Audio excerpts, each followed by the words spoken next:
Dubai میں حیدرآبادی نوجوان کی پراسرار موت، یاقوت پورہ کے نوجوان کی میت وطن لانے بیرسٹر اویسی کا دبئی قونصل جنرل کو مکتوب۔ حیدرآباد کے علاقے یاقوت پورہ کے رہائشی نوجوان محمد عارف احمد کا دبئی میں پراسرار حالت میں انتقال ہو گیا۔ بتایا گیا ہے کہ وہ شارجہ ایئرپورٹ میں ملازمت جاب کے سلسلے میں دبئی گئے ہوئے تھے، جہاں ان کی اچانک موت واقع ہو گئی، جس سے گھر والوں میں غم کی لہر دوڑ گئی۔ اس افسوسناک واقعے کے بعد صدر مجلس و رکن پارلیمنٹ بیرسٹر اسدالدین اویسی نے دبئی میں قائم قونصل جنرل دبئی کو مکتوب روانہ کرتے ہوئے میت کو فوری طور پر وطن واپس لانے کی اپیل کی۔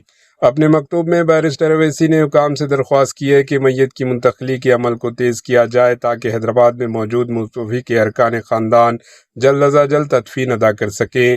انہوں نے غمزدہ فیملی کے لیے ہر ممکن تعاون فراہم کرنے کی بھی اپیل کی۔ Bureau report, H N news.